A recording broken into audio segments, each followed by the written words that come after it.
మన eminent panelist గౌరవనీయులు honourable minister for health, welfare and medical education Shri Satyakumar Yadav గారు, అలాగే పొలినేని భాస్కర్ రావు గారు, KIMS founder and chairperson, and ఈ సెషన్ని మోడరేట్ చేయబోతున్నారు డాక్టర్ జయప్రకాష్ నారాయణ గారు.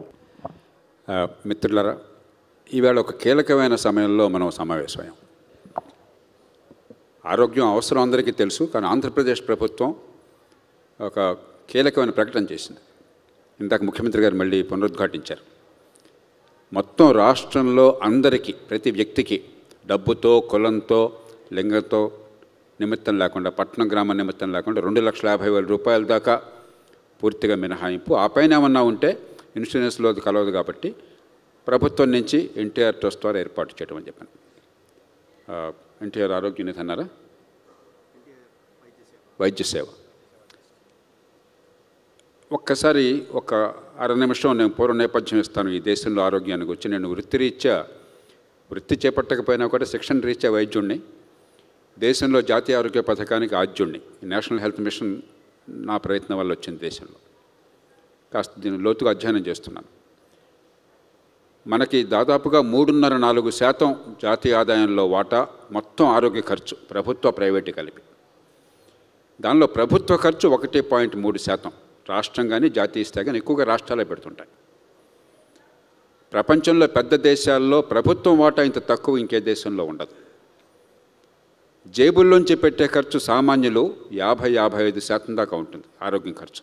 ఇన్సూరెన్స్ పోగా, ప్రభుత్వం పెట్టే ఖర్చు పోగా 50-55% జేబుల్లోంచి అవుట్ ఆఫ్ పాకెట్ ఎక్స్పెన్స్ అంటాం. లక్షలాది మంది ఆరోగ్యం ఖర్చుల వల్ల బేదలు అవుతున్నారు ఈ దేశంలో. అంకెలు చాలా ఉన్నాయి, మిమ్మల్ని అంకెలు చెప్పి ఇబ్బంది పెట్టను. కాబట్టి ఖచ్చితంగా అందరికీ ఆరోగ్యాన్ని అందించే ఏర్పాట్లు చేయాలి. కానీ అదే సమయంలో ఆచరణ సాధ్యంగా ఉండాలి. ప్రపంచం అంతా, బ్రిటన్ తీసుకోండి, బ్రిటన్ మీకు చాలామంది తెలుసుంటారు, మీ ఫ్రెండ్స్ ఉంటారు, డాక్టర్లు పనిచేసి ఇక్కడికి వచ్చిన వాళ్ళు ఉంటారు. విజయవాడలో కూడా అక్కడ పనిచేసి ఇక్కడికి వచ్చిన డాక్టర్లు ఉన్నారు.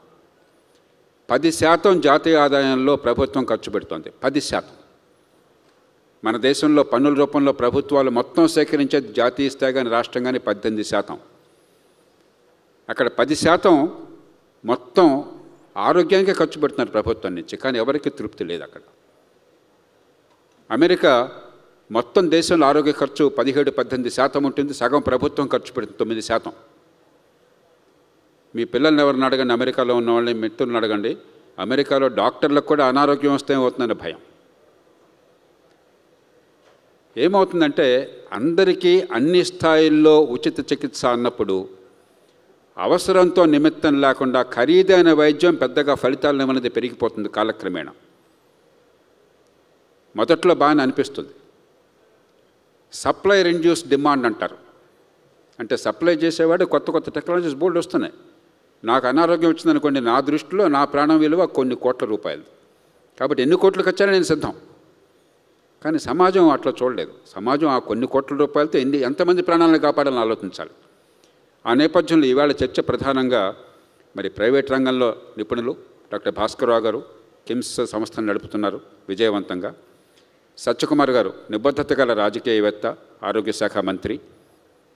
ఇవాళ అరమరికలు లేని చర్చ, ఎలాగ ఆచరణ సాధ్యమైన రీతిలో ఖర్చు విపరీతంగా పెరగకుండా ప్రజలకు ఫలితాలు వచ్చేట్టుగా అందరికీ ఆరోగ్యాన్ని అందించాలి. ఈ నేపథ్యంలో మనం చర్చను పెడతాం. ఎందుకంటే అంశం చాలా లోతైంది, ఎన్ని గంటలైనా చర్చించుకోవచ్చు. కాబట్టి దీనికి పరిమితం అవుతాం. సత్యకుమార్ గారు, ముందుగా ప్రభుత్వం ఏం ఆలోచిస్తోంది ఈ విషయానికి వచ్చి? ధన్యవాదాలు సార్. మొదటగా నేను ఒక విషయం చెప్పాలి. ఇద్దరు పండితుల మధ్య ఒక పామరుని కూర్చోబెట్టినట్టుంది. And we have a non practising doctor, a good administrator, and a good social reformer. On the other side, we have a very reputed doctor who is leading, renowned doctor who is leading reputed health institutions. వీళ్ళిద్దరి మధ్య ఇవాళ నన్ను health subject మీద కూర్చోబెట్టారు. Sir, మీరు observe చేసినట్టుగా ఇవాళ మన దేశంలో అంటే కాస్త మీరు మన ఈ economics survey, last year economics survey చూస్తే ఈ public sectors expenditure on health care has gone up by, in the past compared to 14-15, it has gone up to 48% from 29%. That is one achievement, and credit goes to Narendra Modi garu. One thing. So that is now almost close to 3.3%. Okay, 2002-2003 అది government spending both centre and states together రెండు కలిపి 9,05,000 కోట్ల దాకా ఖర్చు పెట్టారని ఉంది. అది ఆనాటి పర్ క్యాపిటల్ దీని ప్రకారం చూస్తే మనము 3.8% జీడిపి లాగా ఖర్చు పెడుతున్నట్టు ఉంది. ఇంకా చాలా తక్కువ, ఈ 3.3% ఇవాళ మనం ఖర్చు పెడుతున్నది మన జీడిపిలో, అది చాలా తక్కువ. నేను ఆ విషయంతో మీతో ఏకీభవిస్తాను. రాబోయే రోజుల్లో దీన్ని పెంచాల్సిన అవసరం కూడా చాలా ఎక్కువ ఉంది. ఎందుకంటే ప్రతి ఒక్కరికి పుట్టినప్పటి నుంచి గతించేదాకా ప్రతి ఒక్కరికి ఆరోగ్యం అనేది ఒక సమస్య. కాబట్టి దాని మీద ఎక్స్పెండిచర్ పెంచాల్సిన అవసరం కూడా ఉంది.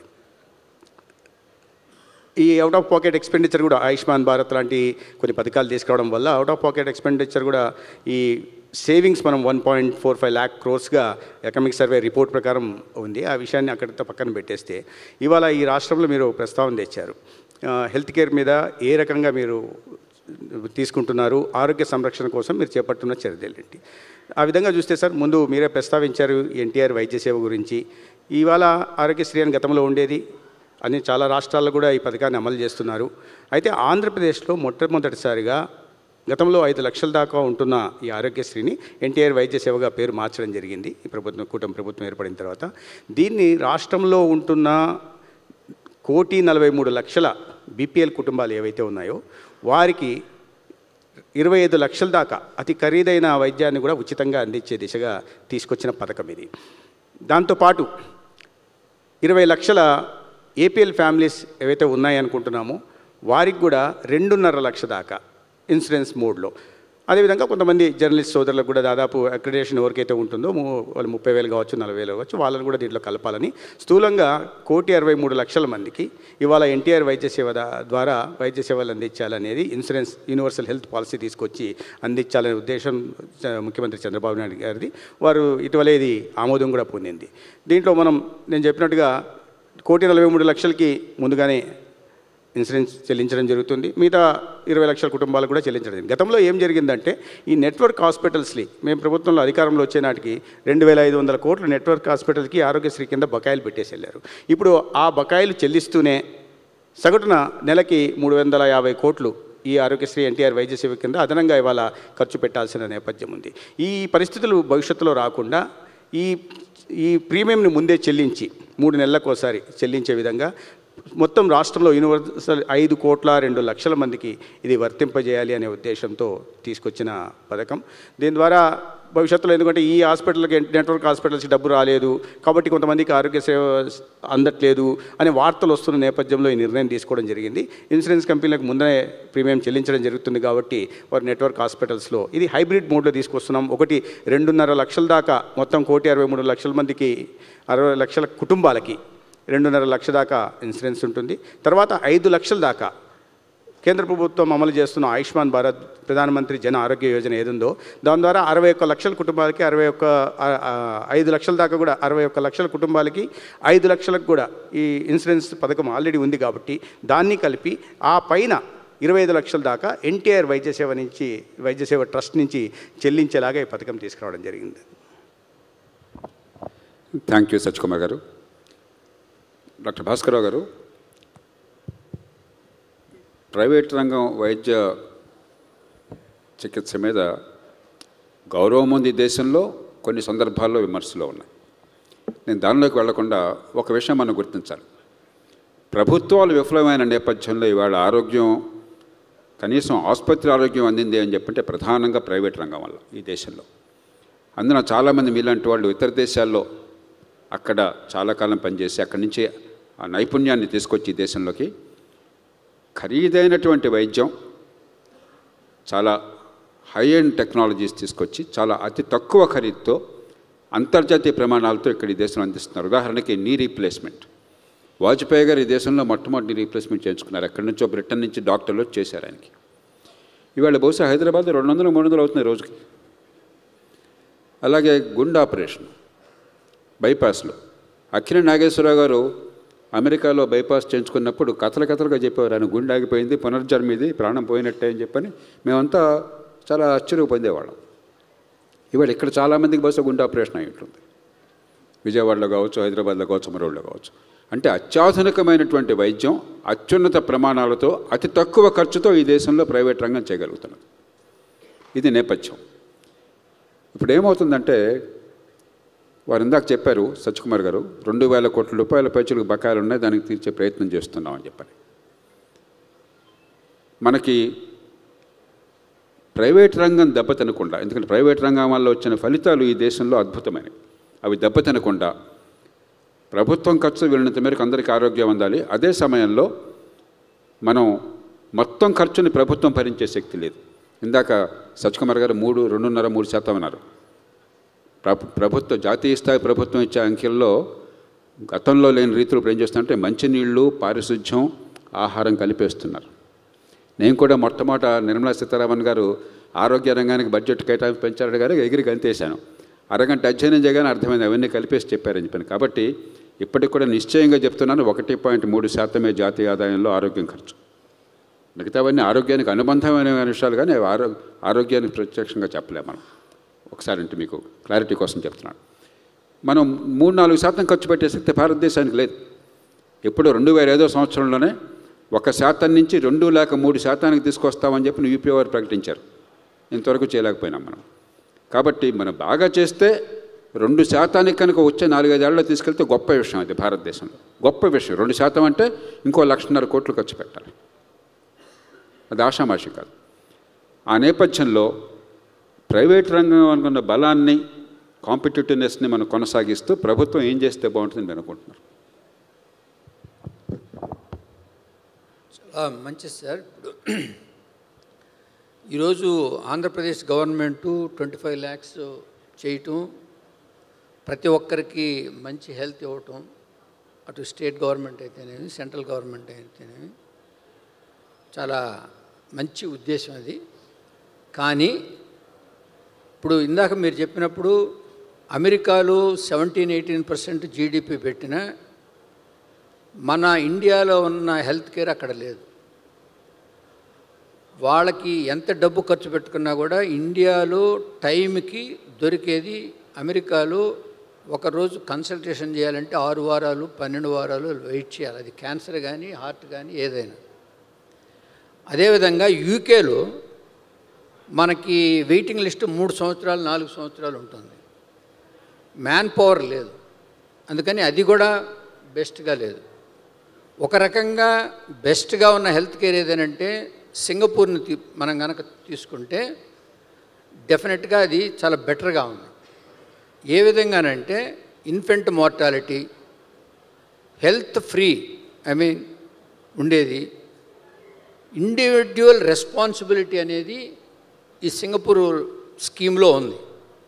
ఇక్కడ మనం చేస్తున్న ఇండియాలో హెల్త్ కేర్ అనేది ఏ రోజైతే ఇండివిడ్యువల్ రెస్పాన్సిబిలిటీ అనేది కనుక మనం ఇన్కార్పొరేట్ చేయగలిగితే గవర్నమెంట్ చేసే హెల్ప్కి, ప్రైవేట్ ఆర్గనైజేషన్ చేసే హెల్ప్కి హెల్త్ కేరు ఇంకా ఒక లెవెల్కి ముందు ఉంటుంది. నేను యాక్చువల్గా ఆరోగ్యశ్రీ ఫామ్ చేసేటప్పుడు I was the prime person, chief architect for that.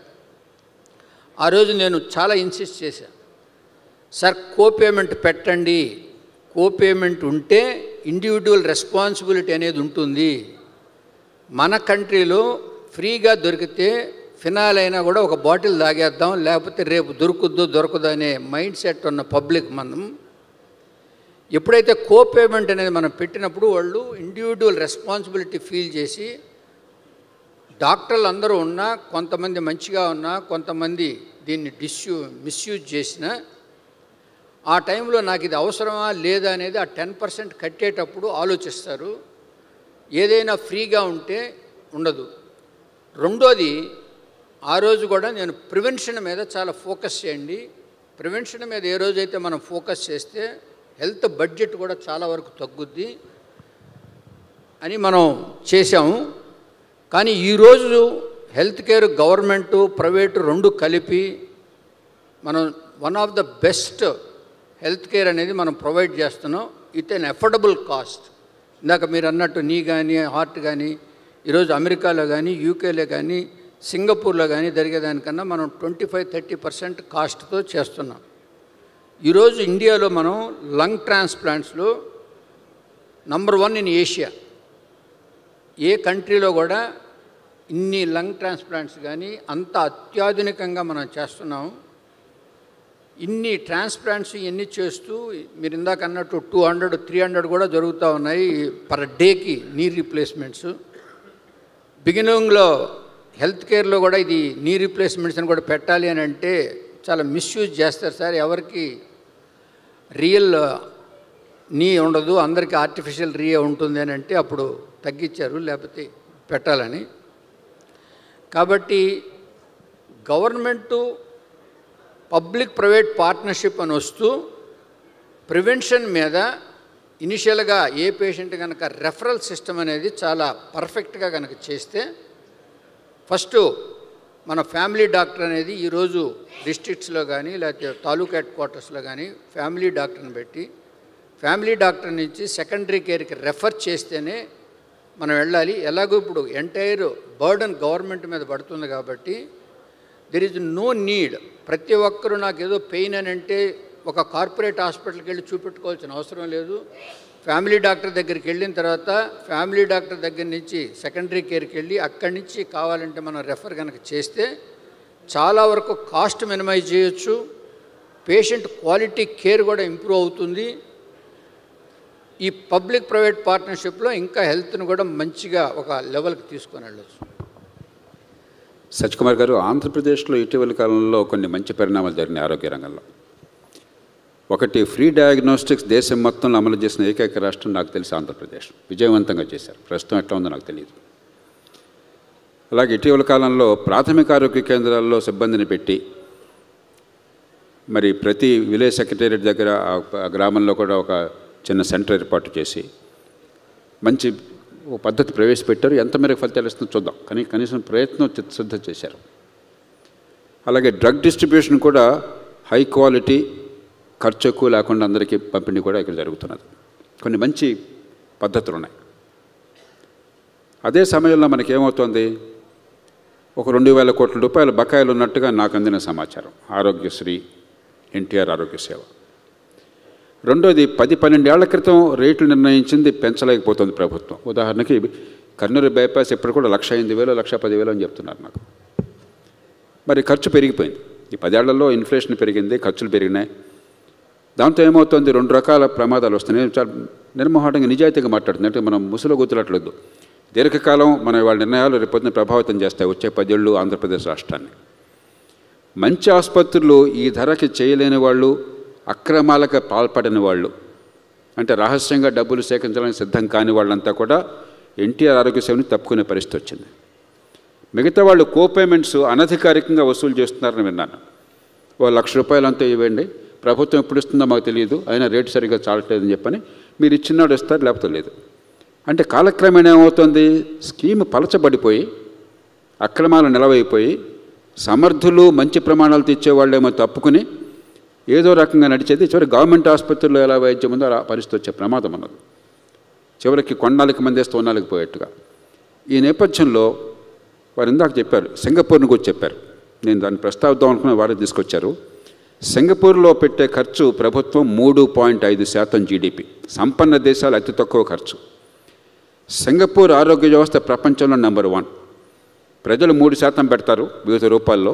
3 రకాల ఫండ్స్ ఉన్నాయి. మెడిసేవ్ అని ఒక ఫండ్ ఉన్నది, జీతంలో 7% దానిలో పెడతారు. మెడిషీల్డ్ అని మరొకటి ఉంది, ఇన్సూరెన్సు. ఆ డబ్బుల్లోంచి ఇన్సూరెన్స్ పెట్టుకుంటారు ప్రజలే. మెడిఫండ్ అని అవసరమైతే ప్రభుత్వమే ఉచితంగా కొన్ని ఖరీదైన వైద్యం చేస్తుంది. కానీ చాలా సమర్థంగా వారు ఇందాకన్నారు, పర్సనల్ రెస్పాన్సిబిలిటీ, నా ఆరోగ్యం నా బాధ్యత. ఒక స్థాయి దాటిపోతే నేను జేబులోంచి పెట్టుకోవాలి కాబట్టి నేను ఇప్పుడు ఉదాహరణకి ఈ మధ్యకాలంలో కొంచెం బరువు తగ్గాను, నా ఆరోగ్యం కోసం తగ్గాను. కొంచెం ఆహారం మితంగా ఉండటం, వ్యాయామం చేయటం. ఈ బాధ్యతని పెంచే రీతిలో, ఆరోగ్యాన్ని పెంచే రీతిలో చేసినట్టయితే మంచి ఆరోగ్యాన్ని ఇవ్వచ్చు, ఖర్చు తగ్గించవచ్చు. ఇలా ఏమన్నా ఆలోచించేది ఉందా? లేకపోతే ఒక మాట ఇచ్చేసాము, ఆంధ్రప్రదేశ్లో కనుక మనం అన్నీ ఉచితంగా చేయకపోతే ఎన్నికల్లో కష్టమవుతుందని చెప్పి ఆ రకంగా వెళదాం అనుకుంటున్నారా? సార్, ముందుగా మన జీడిపిలో గవర్నమెంట్ ఎక్స్పెండిచర్ ఎంత అన్నప్పుడు మీరు చెప్పారు 1.3%. అయితే దాంట్లో మంచినీళ్ళు కూడా కలిపారని. ఇప్పుడు మనం హెల్త్ కేర్ గురించి మాట్లాడుతున్నప్పుడు ప్రివెంటివ్ మెజర్స్ మీద కూడా ప్రధానంగా దృష్టి పెడుతున్నాం సార్. ఎందుకంటే వరల్డ్ బ్యాంక్ రిపోర్ట్ ప్రకారం సంవత్సరం మన దేశంలో సురక్షితమైన మంచినీరు తాకపోవడం వల్ల ఏటా 4 లక్షల మంది చనిపోతున్నారు. అంటే దాని మీద ఎంత భారం పడుతోంది. ఒక ఆరోగ్యవంతమైన సమాజాన్ని మనం నిర్మించలేకపోతే ఆర్థిక ప్రగతి మీద కూడా దాని ప్రభావం చూపుతుంది. కాబట్టి అది ఒకటి. రెండోది, అభివృద్ధి చెందిన దేశాల గురించి కూడా మనం మాట్లాడుకుంటూ వచ్చాం, ప్రస్తావించారు మీరు. అమెరికా డాక్టర్ గారు చెప్పారు, ఇవాళ అమెరికాలో వాళ్ళ జీడిపిలో 17% ఖర్చు పెడుతుంటే వాళ్ళకు జనరల్ ఫిజిషియన్ అపాయింట్మెంట్ కావాలంటే ఈరోజు ఉన్న పరిస్థితుల్లో 21 రోజు పడుతుంది. ఒక ఎలెక్టివ్ సర్జన్ ఎవరన్నా జబ్బు వచ్చింది అయిపోయిన తర్వాత ఒక సర్జన్ దగ్గరికి వెళ్ళి చూడాలంటే 28 రోజులు పడుతుంది. ఈ సోకాల్డ్ డెవలప్డ్ నేషన్ వెస్ట్రన్ కంట్రీస్లో కూడా, ఈ యూరోపియన్ యూనియన్లో కూడా, జర్మన్లో వాళ్ళకు 11 నుంచి ఆల్మోస్ట్ 15% దాకా వాళ్ళ జీడిపిలో ఎక్స్పెండిచర్ ఉన్నప్పటికీ కూడా ఆ దేశాలు కూడా ఇదే పరిస్థితి. మన దేశంలో అదృష్టవశాత్తు ఆ పరిస్థితి లేదు. అంటే ప్రైవేట్ రంగం కూడా దీనికి తోడ్పడడం దీని కారణం. అదేవిధంగా ప్రభుత్వంలో కొన్ని పథకాలు, ఇవాళ ఆయుష్మాన్ భారత్ కానీ లేదా మన దగ్గర ఉన్న ఎన్టీఆర్ వైద్య సేవ కానీ దీంట్లో ఉపయోగపడుతుంది. ఇక సింగపూర్ దీని గురించి నేను మాట్లాడదలుచుకోలేదు. Because they have developed robust health care system in Singapore. But అదే సమయంలో కూడా మనం ఒకటి ఆలోచించాల్సిందంటే, అమెరికా ఒకసారి నేను వెంకయ్యనాయుడు గారితో సింగపూర్ వెళ్ళినప్పుడు అధ్యక్షుని మాట్లాడుతుంటే ఆయన ఇట్స్ అ ఫైన్ సిటీ అన్నారు వెంకయ్యనాయుడు గారు. ఆయన ఇంకా కాస్త ప్రాసతో, yes it a fine city, at the same time it's a fined city అన్నాడు. అంటే అంత పెద్ద రకాల ట్యాక్సులు మేము సింగపూర్లో వేస్తాము, ప్రజల భాగస్వామ్యం ఉంటుందనే విషయాన్ని ఆయన ఆ రోజు చెప్పారు. రోబస్ట్ హెల్త్ కేర్ సిస్టమ్స్ ఉన్నాయి, కానీ దాని దేశ జనాభా ఎంత?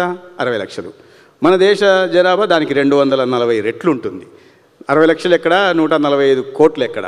కాబట్టి ఆ దేశంతో మనం కంపేర్ చేసుకోవడానికి కూడా లేదు. అయినప్పటికీ కూడా ఈ ప్రధానంగా ఈ దేశంలో ఇట్టున్న వాటిని మన గతంలో మన పెద్దలు చాలా అనుభవాన్ని రంగరించి మేలవించి అనేక రకాలైన ఈ ప్రివెంటివ్ మెజర్స్ చెప్పారు గతంలో. మనం చేయట్లా ఇప్పుడు అవన్నీ. ఆ ప్రివెన్షన్ మీద దృష్టి పెట్టడం కోసం ఇటీవల యోగాంధ్ర పేరుతో యోగా గురించి అంత పెద్ద కార్యక్రమం ఎందుకు చంద్రబాబు నాయుడు గారు చేశారు, ఎందుకు ప్రధానమంత్రి గారిని పిలిచారంటే, యోగా కారణంగా ఒక ఆరోగ్యవంతమైన ఆహారపు అలవాట్లను కానీ లేదా జీవన శైలిని కానీ అనేక రకాల నాన్ కమ్యూనికబుల్ డిసీజెస్కి ప్రధాన కారణం ఏంటంటే ఈ ఆహారపు అలవాట్లు లేదా జీవన శైలి. అందుకోసం ప్రివెంటివ్ మెజర్స్ మీద దృష్టి పెట్టడం జరిగింది.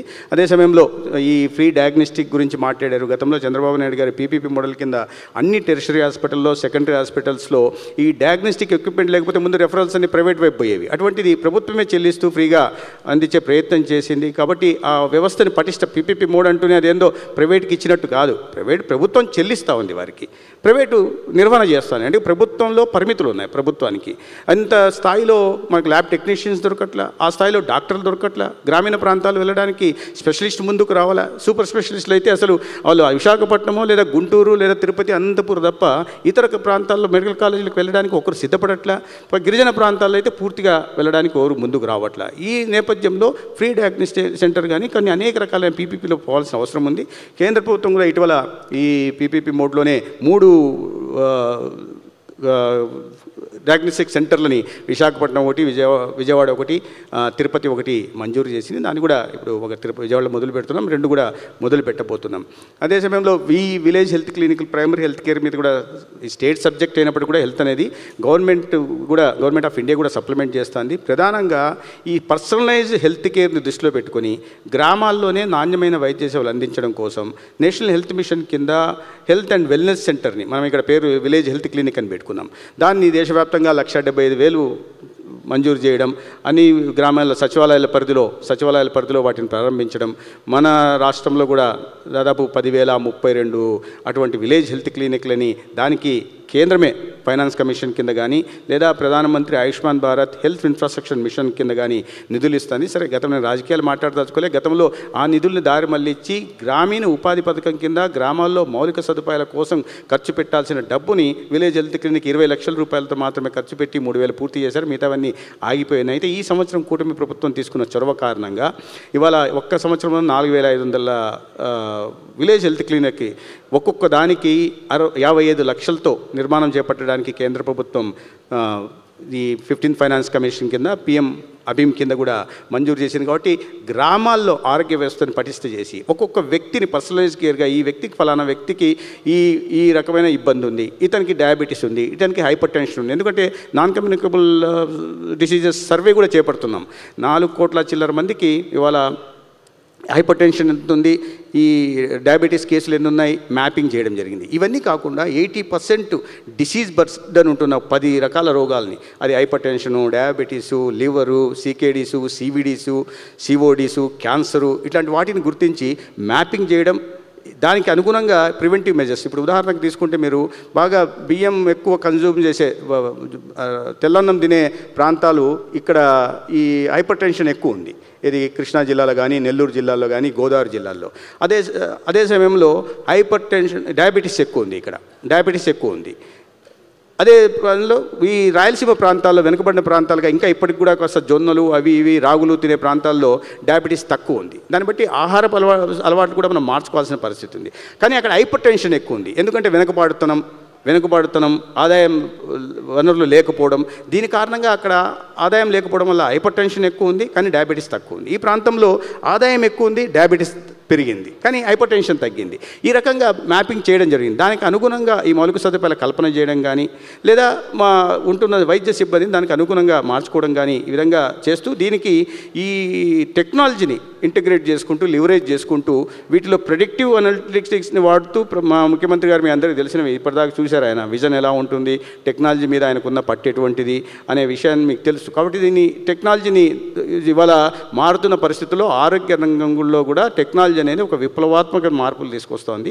దానికి అనుగుణంగా ఆ టెక్నాలజీని వాడుకుంటూ, ఈ ప్రెడిక్టివ్ అనాలిటిక్స్తో ప్రివెంటివ్ మెజర్స్ తీసుకుంటూ ఒక ఆరోగ్య సంరక్షణ చేపట్టాలనేది ఈ రాష్ట్ర కూటమి ప్రభుత్వం ఆలోచన. దాని దిశగా కూడా ఇంకోటి కూడా ఇప్పుడు ముఖ్యమంత్రి గారు కాసేపు ముందు ప్రస్తావించారు, సంజీవని అని. సంజీవని అనేది మేము ఇవాళ ఈ టాటా ఎండి, తర్వాత గేట్స్ ఫౌండేషన్తో కలిసి ఇవాళ పైలట్ ప్రాజెక్ట్ కింద కుప్పంలో మొదలుపెట్టాం. దీంట్లో ఏంటంటే ఒక్కొక్క చోట ఒక్కొక్క కాన్స్టిట్యున్సీ లెవెల్లో కమాండ్ సెంటర్ పెట్టి, దాంట్లోంచి ఒక్కొక్క పర్సనలైజ్డ్ మా ఉన్న ఎగ్జిస్టింగ్ హెల్త్ ప్రొఫెషనల్స్ని విలేజ్ లెవెల్ నుంచి, ఆశాల నుంచి, ఏఎన్ఎం దగ్గర నుంచి, సిహెచ్ఓల దగ్గర నుంచి, మెడికల్ ఆఫీసర్ నుంచి వాడుకుంటూ ఒక్కొక్క వ్యక్తిని పర్సనలైజ్గా చూసుకుంటూ వాళ్ళ ఎలక్ట్రానిక్ హెల్త్ రికార్డ్స్ క్రియేట్ చేస్తూ వాళ్ళని సెకండరీ హాస్పిటల్స్ వరకు, మీరు ఫ్యామిలీ డాక్టర్ గురించి ప్రస్తావించారు భాస్కరరావు గారు, ఈ విషయంలో అదే చేయబోతున్నాం మేము. ఎందుకంటే ఇండివిజువల్ డాక్టర్గా రాబోయే రోజుల్లో ఫ్యామిలీ మెడిసిన్ డిపార్ట్మెంట్ లేదు మన దగ్గర, దాన్ని కూడా ప్రవేశపెట్టాలని ప్రయత్నం చేస్తున్నాం. కానీ ఇండివిజువల్ సెంట్రిక్ పేషెంట్ కేర్ ఇవ్వాలనేది దాంట్లో పెట్టుకున్నాం. కుప్పం నుంచి తర్వాత చిత్తూరుకి, తర్వాత రాష్ట్ర వ్యాప్తంగా కూడా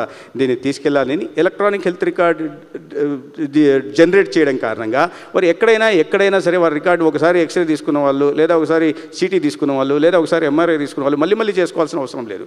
దానికి అనుగుణంగా వైద్య సహాయం, చికిత్స అందించడానికి అవకాశం ఉంటుంది. కాబట్టి ఆ దిశగా కూడా ప్రయత్నాలు చేస్తున్నాం.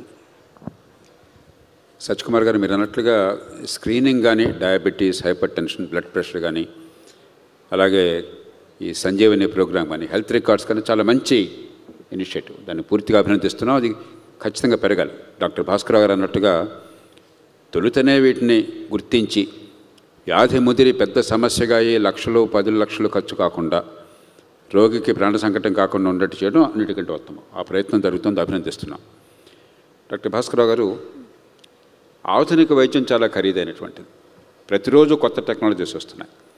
ఈ మధ్య జీన్ థెరపీ వచ్చింది థెలసీమియాకి. $100,000 బహుశా $1 మిలియన్ ఉంది ప్రస్తుతం. రేపు పొద్దున $100,000 అవుతుంది. ఒజెంపిక్ అమెరికాలో సంవత్సరానికి ఒక $100,000 అంటున్నారు ప్రస్తుతం. ఇట్లాగా ఆధునిక వైద్యంలో అంతం లేదు. టెక్నాలజీ కానీ, డయాగ్నోస్టిక్స్ కానీ, థెరపటిక్స్ కానీ రకరకాలు వస్తున్నాయి. మనకి ఎన్టీఆర్ ఆరోగ్య సేవలో కూడా చూస్తే నాకు అందిన గణాంకాల ప్రకారం 4 చికిత్సలకి 50% ఖర్చు అవుతుంది. 1 హార్ట్ సర్జరీ, 2 కిడ్నీ ప్రాబ్లమ్స్, ముఖ్యంగా డయాబెటీస్ వల్ల వచ్చే ప్రాబ్లమ్స్, ఇతర వ్యాధులు కూడా కావచ్చు, 3 క్యాన్సర్, 4 ట్రోమా, పాలిట్రోమా. యాక్సిడెంట్లు మనకి చాలా గరిష్టంగా ఉన్నాయి. ఇందాక కూడా ఎక్కడ ప్రస్తావన వచ్చింది. కొన్ని లక్షల మంది, 2 లక్షల మంది ప్రాణాలు కోల్పోతున్నారు ఈ దేశంలో. అందుకు 5 రెట్ల మంది తీవ్రంగా గాయపడుతున్నారు. ఈ 4టికే 50% ఖర్చు అవుతుంది. టెర్షరీ కేర్, వీటిలో ప్రధానంగా ఏమైనా టెర్షరీ కేర్ ఇంటర్వెన్షన్స్. కాబట్టి ఈ ఎన్టీఆర్ ఆరోగ్య సేవని, ఈ fully free care private public దాన్ని సెకండరీ కేర్కి పరిమితం చేసి, clearly defined therapeutic management at relatively లో కాస్ట్, హైలీ ఎఫెక్టివ్, లో కాస్ట్. హై కాస్ట్, లో ఇంపాక్ట్ ఉన్నటువంటి టెర్షరీ కేర్ వాటిని ఫ్రీగా ఇచ్చేది గవర్నమెంట్ హాస్పిటల్స్, టీచింగ్ హాస్పిటల్స్ని బలోపేతం చేసి పరిమితం చేస్తే ఖర్చు అదుపులోకి వస్తుంది, అందరికీ ఊరట కలుగుతుంది. అలాంటిది ఏమన్నా సాధ్యమా? మనం ఏంటంటే పబ్లిక్ సెక్టర్, ప్రైవేట్ సెక్టర్ రెంటిని కాపాడుకోవాలి, ప్రజలు బాధ్యత తీసుకోవాలి. నా ఆరోగ్యం బాధ్యత నాకు లేదు, నేను ఇష్టం వచ్చినట్టు ప్రవర్తిస్తాను, సిగరెట్ అదేపనిగా తాగేస్తాను, మరి ఆహారం మీద అదుపు లేకుండా, వ్యాయామం లేకుండా మరి శరీరం బరువు పెరుగుతుంది, లేకపోతే మనకు మధుమేహం వస్తే నేను పట్టించుకోకుండా దాన్ని మొదలెట్టి చేసుకుంటాను అనే పరిస్థితి వచ్చినట్టయితే ప్రజలకు న్యాయమో జరగదు, ప్రభుత్వానికి ఖర్చు పెరుగుతుంది, సమాజంలో ఆరోగ్యమో సరిగ్గా ఉంటుంది. కాబట్టి ఏ రకంగా దీన్ని మనం ఇంటిగ్రేట్ చేయాలి? సరే, యాక్చువల్గా ఇందాక మన మినిస్టర్ గారు చెప్పినట్టు ఈ డైట్ అనేది చాలా ఇంపార్టెంట్. ప్రివెన్షన్కి మనం వచ్చినప్పుడు మనం పుట్టే ప్రతి వారు చాలా ఆరోగ్యంగా పుడతారు, ఎక్సెప్ట్ కొన్ని జెనెటిక్ ఇష్యూస్ వచ్చినాయి తప్ప. కానీ మనం బ్యాడ్గా ఈ డైట్ వల్ల, బ్యాడ్ హ్యాబిట్స్ వల్ల మిస్యూజ్ చేసి బాడీని జబ్బులు తెచ్చుకుంటాం. నేను చాలాసార్లు చెప్తుంటా, కనీసం ఒక 50 లక్షల నుంచి 1 కోటి రూపాయలు ఖర్చు పెడితే కానీ మనకు జబ్బులు రావు. జబ్బుల్ని మనం పర్చేజ్ చేస్తాం, కానీ దాన్ని క్యూర్ చేసేదానికి చాలా తక్కువ ఖర్చు దాంతో పోలిస్తే. ఈరోజు ఇంతకుముందు మోడీ గారు చెప్పారు ఒబేసిటీని గురించి చేయాలి, ఆయిల్, షుగరు అన్నీ కంట్రోల్ చేయాలి మొత్తం అని. అది కూడా స్టేట్ గవర్నమెంట్ పాటించి ఎడ్యుకేషన్ సిస్టంలోనే కనుక దాన్ని బిల్డ్ చేస్తే చాలా వరకు తక్కువగా ఉంటుంది. తర్వాత ఇందాక మీరు అన్నాడు, ఇప్పుడు ఈ కొటనరీ, ఈ 4 డిసీజెస్ ఇనిషియల్గా అసలు వచ్చిందే ఈ 4 డిసీజెస్ కొరకే వచ్చింది ఆరోగ్యశ్రీ, తర్వాత ఇవన్నీ యాడ్ చేశారు. ఇప్పుడు మనం కనుక మీరు బడ్జెట్ వైజ్ చూస్తే ఈ కొటనరీ కేర్లో ఖర్చు పెట్టేది, ఆరోగ్యశ్రీ ద్వారా పెట్టే మనీతో అన్ని వెరైటీ ఆఫ్ సర్జరీసు వాల్యూమ్ కనుక గవర్నమెంట్లో చేయాలంటే గవర్నమెంట్లో ఇంకా డబుల్ ద కాస్ట్ అవుతుంది. ఎందుకనంటే ఇప్పుడు ప్రైవేట్లో మనకి టైం అంటూ ఏం లేదు. అమెరికాలో, యూకేలో అంటే 4 గంటలు 6 గంటలే పని చేయాలంటారు. ఇక్కడ మన వాళ్ళు 20 గంటలైనా కూడా పని చేస్తారు, డబ్బు వస్తూ ఉంటారు. కనుక ఈ వాల్యూము గవర్నమెంట్లో ఏంటంటే గవర్నమెంట్లో కొన్ని రూల్స్ రెగ్యులేషన్స్ వల్ల వాళ్ళ టైంని ఎక్స్టెండ్ చేయలేరు. ఎందుకంటే ఇప్పుడు ఈవినింగ్ 4 తర్వాత చేయాలన్నా కూడా మళ్ళీ డబుల్ ద పే చేయాల్సి వస్తుంది. క్లాస్ 4 ఎంప్లాయీస్కి, నర్సెస్కి, డాక్టర్స్కి అవైలబిలిటీ కూడా ఉంటుంది. కాబట్టి ఎప్పుడు కూడా గవర్నమెంట్ గవర్నెన్స్ చేస్తూ ప్రొవైడర్స్కి గనక ఇస్తే చాలా లెస్ ఎక్స్పెండిచర్ గవర్నమెంట్ మీద పడుద్ది. ఈరోజు ఇన్ని వేల హార్ట్ సర్జరీలు కానీ, ఇన్ని వేల బ్రెయిన్ సర్జరీస్ కానీ, కిడ్నీ ట్రాన్స్ప్లాంట్స్ కానీ, న్యూరో సర్జరీస్ కానీ ఇవన్నీ మనకి జరుగుతున్నాయనంటే ఇదే ఖర్చు కనుక మన గవర్నమెంట్లో కనుక చేయించాలి అంటే ఒకటి ఉన్న దాన్ని డబుల్గా పెంచాలి, మనం చాలా కెపెక్స్ పెట్టాలి. ఆపరేషనల్ ఎక్స్పెండిచర్ కూడా ఈరోజు ప్రైవేట్ హాస్పిటల్స్కి పే చేస్తున్న దానికన్నా కూడా ఎక్కువ పే చేయాలి. ఈరోజు ఈ ఆరోగ్యశ్రీ ఉన్న దానివల్ల చాలా చిన్న ఊళ్ళలో కూడా ప్రైవేట్ హాస్పిటల్స్ ఎక్కువగా పెట్టి వాళ్ళకి సర్వీస్ ఇస్తున్నారు. అది ఒక రకంగా ఈ పబ్లిక్ ప్రైవేట్ పార్ట్నర్షిప్ అనేది కొంచెం బెటర్గా ఉంది. ఇంకొంచెం మనం ఇంకా బెటర్గా దీన్ని యూటిలైజ్ చేసుకోవాలంటే ఈ ప్రైవేట్ మెడికల్ కాలేజెస్లో చాలా బెడ్స్ ఖాళీగా ఉంటున్నాయి. వాటిని కనుక మనం ఈ ఆరోగ్యశ్రీ పేషెంట్ని డైవర్ట్ చేయగలిగితే ఇంకొక రకంగా దానికి ఒక డిఫరెన్షియల్ ప్రైజింగ్ పెట్టి దాన్ని ఏదైనా చేస్తే ఇంకొంచెం కూడా కాస్ట్ మనం తగ్గించుకునే దానికి. లేదనంటే ఇప్పుడు మన జిల్లాలోనే దగ్గర 50-55 మెడికల్ కాలేజెస్ ఉన్నాయి. వీటన్నిటినీ అది గవర్నమెంట్ కానీ ప్రైవేట్ కానీ బలోపేతం కనుక చేస్తే ఇంకా యాక్సెసిబుల్ టువర్డ్స్ ద పేషెంట్కి చాలా ఈజీగా ఉంటుంది. ఈరోజు చాలా ప్రైవేట్ కాలేజెస్లో బెడ్స్ చాలా ఖాళీగా ఉన్నాయి. గవర్నమెంట్ హాస్పిటల్స్లో 100-150% ఆక్యుపెన్సీలో ఉంటుంది. దాన్ని కనుక కొంచెం స్ట్రీమ్లైన్ చేసి అల్టిమేట్గా గవర్నమెంటే రెండింటినీ కంట్రోల్ చేస్తుంది కాబట్టి ఇంకొంచెం బెటర్ కేర్ మనం హాస్పిటల్స్కి పబ్లిక్ ప్రొవైడ్ చేసేదానికి ఆస్కారం ఉంటుంది. సత్యకుమార్ గారు, చివరిగా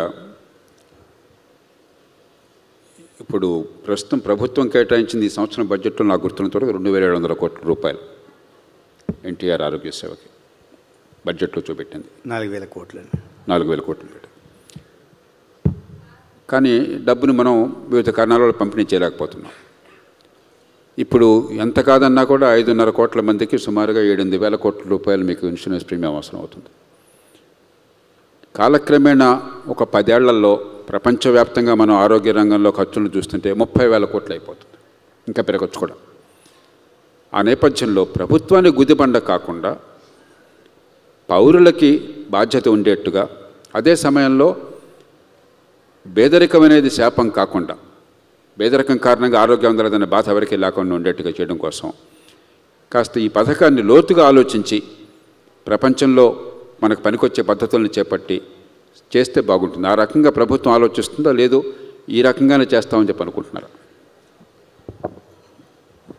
సార్, ముందుగా దీనికి లింక్ అయ్యే ఒకటి మాట్లాడాను. ఎందుకంటే మీరు క్యాన్సర్ గురించి ప్రస్తావించారు కాబట్టి, తర్వాత ఈ సివిడీస్ గురించి, కార్డియోవాస్కులర్ డిసీజెస్ గురించి ప్రస్తావించారు కాబట్టి ప్రధానంగా ఎక్కువ ఖర్చు అవుతున్నది వీటి మీద అవుతుంది. మేము చెప్తున్న అతి ఖరీదైన ఖర్చు ఏదంటున్నామో వీటి మీద కొద్ది స్థాయిలో ఈ లివర్ ట్రాన్స్ప్లాంటేషన్స్ కానీ కిడ్నీ ట్రాన్స్ప్లాంటేషన్స్ అవుతున్నాయి.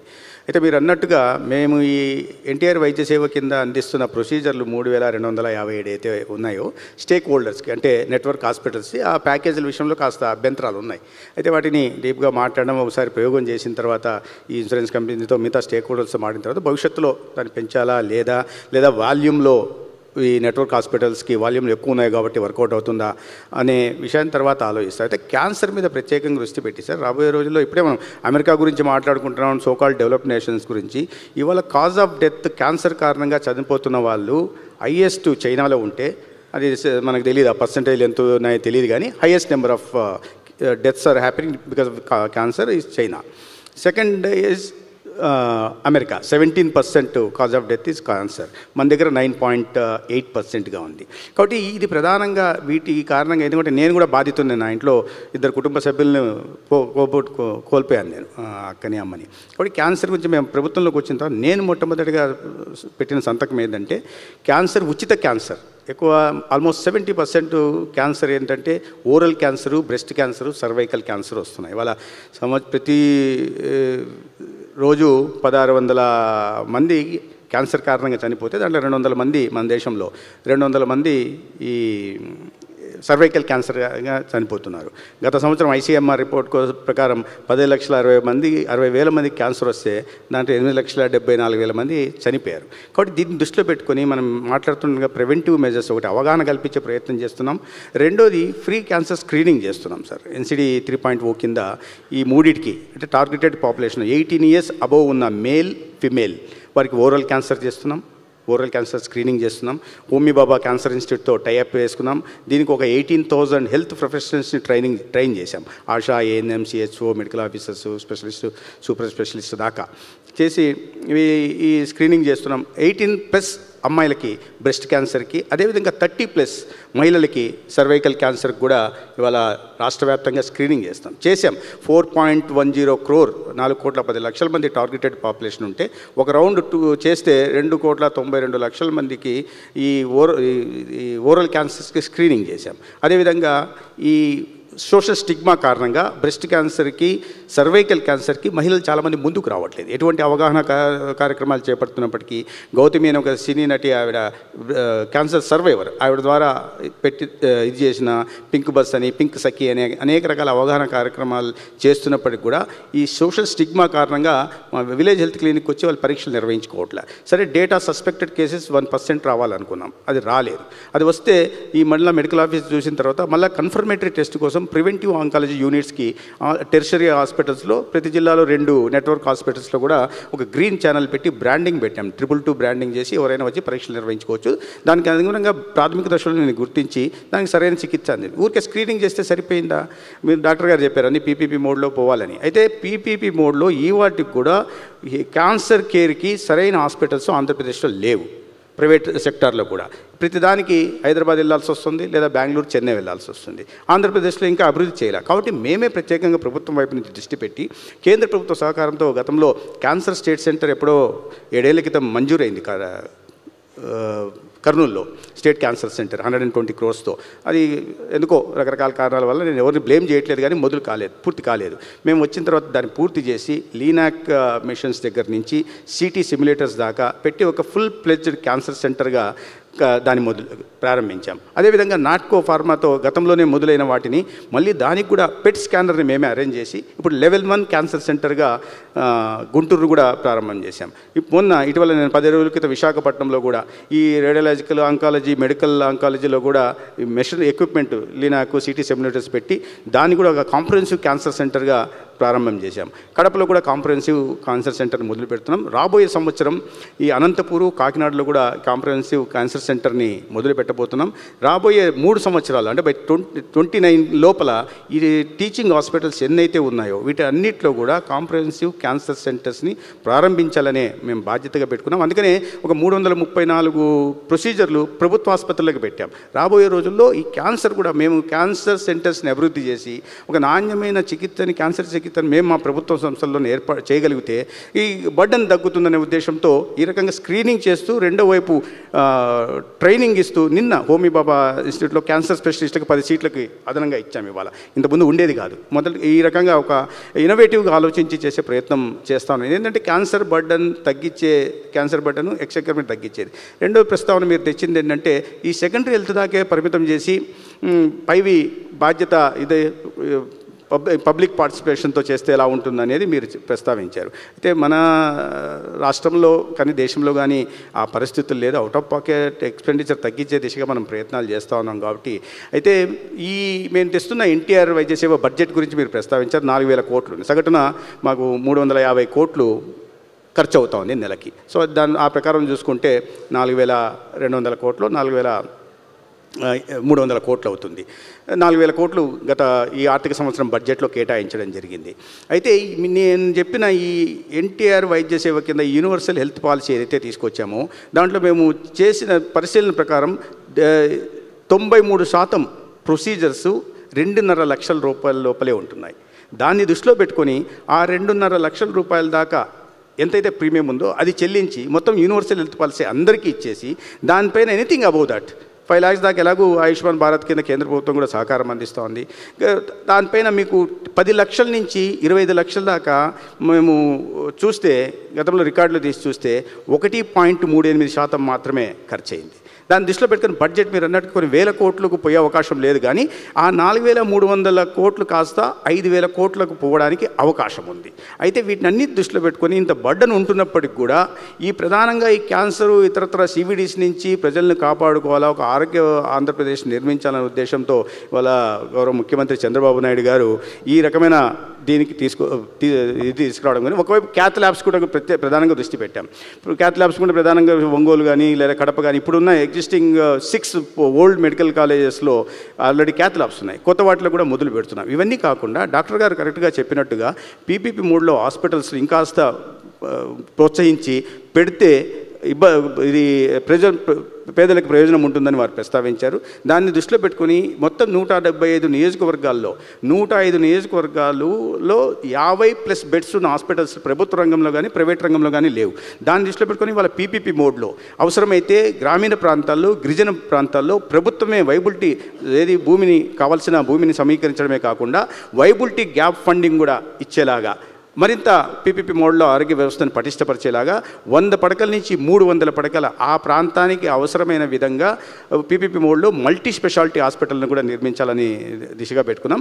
అవసరాన్ని బట్టి సూపర్ స్పెషాలిటీ కూడా పోతాం. ఇంకాస్త ప్రోత్సాహకరంగా ఉండడం కోసం గ్రీన్ ఫీల్డ్ హాస్పిటల్స్ కాకుండా ఎవరైనా 50 బెడ్స్ ఉన్న ప్రైవేట్ హాస్పిటల్ ఫలానా ఊరిలో ఉంది, గిరిజన ప్రాంతమైన ఏదో పాడేరు ప్రాంతంలో ఉందనుకున్నాం, వాళ్ళకి బ్రౌన్ ఫీల్డ్కి కూడా కాస్త సపోర్ట్ ఇచ్చి 30%, 40% కాస్ట్ బేరింగ్ చేసుకుంటూ గవర్నమెంటే ప్రోత్సాహం ఇవ్వాలనేది. ఈ స్థూలంగా ఏంటంటే ప్రభుత్వ రంగంలో ప్రభుత్వ వ్యవస్థల్ని పటిష్టపరుస్తూనే రెండో వైపు ప్రైవేటు పబ్లిక్ పార్ట్నర్షిప్తో కూడా ప్రజలకి మరింత నాణ్యమైన వైద్య సేవలు అందించాలనే విషయం. ఎందుకంటే లక్ష్యాన్ని నిర్దేశించారు గౌరవ ముఖ్యమంత్రి గారు 2044 నాటికి ఒక స్వర్ణాంధ్రప్రదేశ్ నిర్మించాలి, హెల్దీ వెల్దీ హ్యాపీ అని. అదేవిధంగా గౌరవ ప్రధానమంత్రి గారు ఇవాళ ప్రపంచ ఆర్థిక వ్యవస్థలు దేశాన్ని 4వ స్థానాన్ని తీసుకొచ్చి 3వ స్థానానికి పోతామని, 2038 నాటికి 2వ స్థానానికి పోతామని లెక్కలోనే. నేను ఆర్థిక పరంగా నాకు అంత అవగాహన లేదు, నేను మాట్లాడుతున్న విషయాలు ఏదైనా కాస్త ఎదుంటే క్షమించాలని కోరుకుంటూ ఆ దిశగా పోతున్నాం.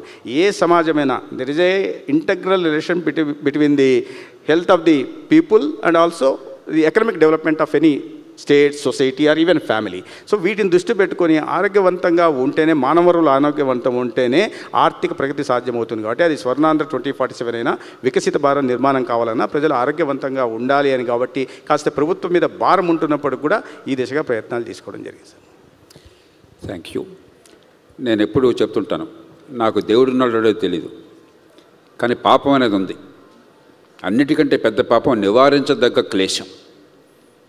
ఓ మనిషికి నివారించదగ్గ వ్యాధి ఉన్నా, లేకపోతే వ్యాధి వస్తే చికిత్స చేయగలిగి చేయకపోయినా అంతకంటే పాపం మరవట్లేదు. కాబట్టి మంచి ఆరోగ్యం అందరికీ అందడం కంటే ముఖ్యమైన కార్యక్రమం, పుణ్య కార్యక్రమం మరవట్లేదు. కాబట్టి ప్రభుత్వ సంకల్పాన్ని మనసారా ఆహ్వానిద్దాం, అభినందిద్దాం. అదే సమయంలో వ్యక్తి బాధ్యత ఉండాలి.